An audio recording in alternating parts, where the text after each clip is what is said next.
بے شمار مسائل کا ہم شکار ہیں۔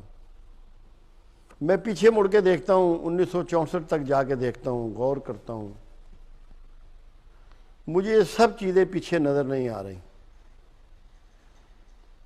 جو نئے لوگ ہیں وہ تو اس بات کو شاید نہ سمجھ پائیں گے، مگر جن کے بال سفید ہیں وہ جانتے ہیں کہ میں کیا کہہ رہا ہوں۔ نہ فرسٹریشن تھی، نہ ڈپریشن تھا، نہ ہیپیٹائٹس تھا، نہ اس طرح کینسر تھا، نہ اس طرح بلڈ پریشر تھا، نہ شوگر تھی، نہ گردے فیلئر تھے اس طرح، نہ برین ہیمریجز تھا اس طرح۔ لوگ بڑی اچھی اور صحت مند اور نفسیاتی طور پہ صحت مند اور اطمینان والی زندگیاں گزار کے دنیا سے کوچ کر گئے۔ کبھی ایسا ہوتا ہے کہ یہ سارے مسائل وداؤٹ ریزن ہو؟ کیا یہ ممکن ہے؟ یہ ہرگز ممکن نہیں ہے۔ کائنات میں کچھ ایسا نہیں ہے کہ آپ کے ذمے کچھ نہ ہو۔ یہ مسائل جتنے بھی ہیں یہ ہمارے اپنے پیدا کردہ ہیں۔ خدا نہ خواستہ اللہ ہمارا دشمن نہیں ہے کہ جس نے ہمارے لیے یہ مسائل گھڑے ہوں۔ اللہ نے نہیں گھڑے۔ اللہ تو ایک بات قرآن میں کہتا ہے، ہمیں کیا پڑی ہے کہ تمہیں عذاب کریں؟ ہم تمہیں عذاب کرنے والے نہیں ہیں، تم ہی آگ میں چھلانگ لگاتے ہو، تم ہی آگ میں کودتے ہو۔ اللہ تمہیں عذاب کرنے والا نہیں ہے۔ یہ سارے عذاب جن کو میں نے ذکر کیا ہے اللہ نے آپ پر نہیں ڈالے، یہ خود پیدا کردہ ہیں، خود خرید کردہ ہیں۔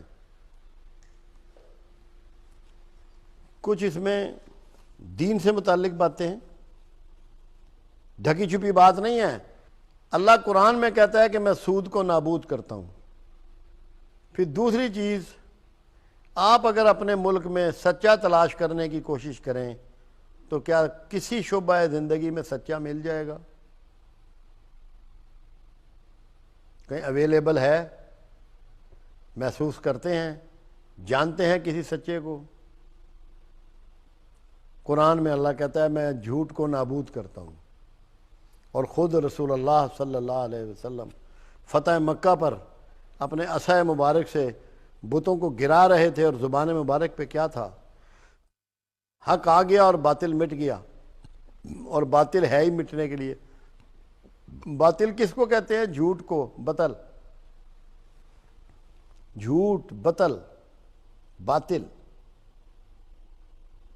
اللہ کے رسول صلی اللہ علیہ وسلم سے ایک دن پوچھا گیا، یا رسول اللہ صلی اللہ علیہ وسلم مسلمان بزدل ہو سکتا ہے؟ فرمایا ہو سکتا ہے۔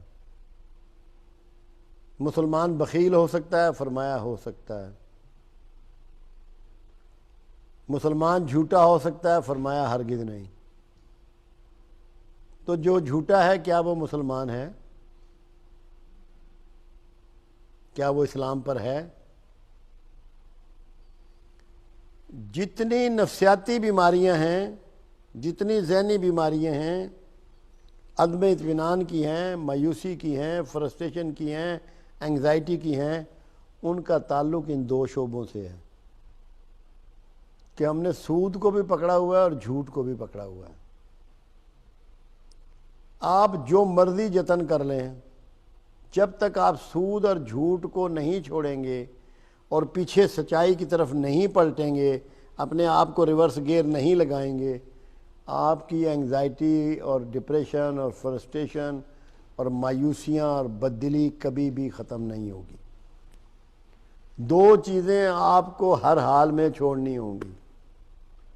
جتنی مرضی دوائی کھاتے رہیں، اینٹی ڈپریشن لیتے رہیں، شیزوفرینک میڈیسن لیتے رہیں، کچھ نہیں ہونے والا جب تک کہ یہ دو بڑی اخلاقی برائیاں ترک نہیں کرتے۔ یہ ریورس لگانا ہی پڑے گا، یہ برائیاں ترک کرنی پڑیں گی، ورنہ کوئی اور راستہ بچت کا نہیں ہے۔ جتنا عرصہ چاہیں اپنے آپ کو اور دھوکے میں رکھ لیں۔ اور ایک تیسری چیز اور ہے اس کے ساتھ جڑی ہوئی ہے، وہ ہے لوگوں کو معاف کرنا۔ ہمیں شدت اتنی ہے کہ سگے بہن بھائیوں کی بول چال نہیں ہے، بیٹے اور باپ کی بول چال نہیں ہے، میاں بیوی کے جھگڑے ہیں، کیونکہ ہم دوسروں کو معاف نہیں کرتے۔ بہت چھوٹی سی بات کو بھی دل میں جگہ بنا لیتے ہیں اور اس کو گانٹھ لگا لیتے ہیں، پھر اس کے مطابق اپنے ایکٹ کرتے ہیں، اپنے رویے اس کے مطابق بناتے ہیں۔ اور معاشرے میں جب تک کہ معافی عام نہ ہو، معاشرہ کبھی گلزار نہیں بن سکتا، کبھی بہترین ماحول پیدا نہیں ہو سکتا، معاشرہ فلاحی نہیں ہو سکتا۔ خود اللہ اپنے رسول کو کیا کہہ رہا ہے کہ اے محمد صلی اللہ علیہ وسلم، تو اگر تند خو ہوتا تو یہ سب تیرے پاس سے بھاگ گئے ہوتے۔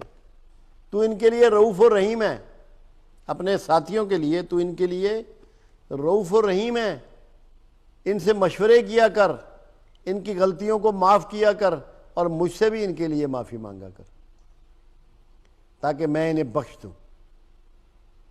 معافی کو وہاں مرکز بنایا گیا، معاشرے کو جوڑ کے رکھنے کے لیے، معاشرے میں عدل و انصاف کو قائم رکھنے کے لیے، لوگوں کو پراپر طریقے سے کام میں انوالو کرنے کے لیے، ان سے بہترین پروڈکشن لینے کے لیے ان کا معاف کرنا ضروری ہے۔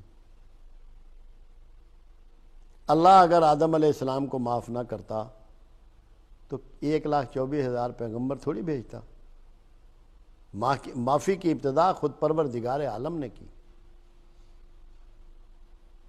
تو جب تک ہمارے ہاں سے معافی اڑ گئی ہے، ہم تو اگر آگے کی کوئی گاڑی رک گئی ہے تو ہارن مار مار کے پورے علاقے کو میں ایک شور مچا دیتے ہیں، ہم سے برداشت نہیں ہوتا۔ 6 لائنیں بنا دیتے ہیں ٹریفک کی سڑک پہ، اتنے بے چین ہیں ہم لوگ۔